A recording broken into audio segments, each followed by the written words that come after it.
Леш, очень обидное домашнее поражение, которое стало первым в сезоне. Как в целом, на твой взгляд, сложился этот матч? Здравствуйте. Во-первых, хотел сказать спасибо болельщикам за поддержку.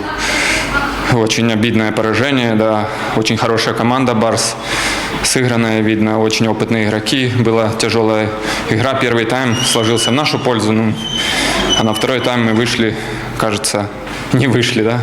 Очень расслабленные, не сконцентрированные. И поэтому и проиграли. Расскажи про эпизод с твоим забитым голом. Какие мысли были в этот момент, когда вот перехватили мяч и вместо того, чтобы там, например, сделать передачу или там ты пробил поворотом? Как вы заметили, я несколько раз уже пытался бить, да, издалека, из центра поля, и увидел, что вратарь вышел, и подсказали еще перед игрой, что может читать, так выходит далеко, и поэтому так получилось. Увидел, что он вышел, и решил ударить, и попал. А в твоей карьере это первый забитый такой гол с дальней дистанции?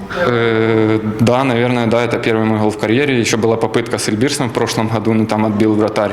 Но это первый забитый гол. Хорошо, спасибо. Спасибо.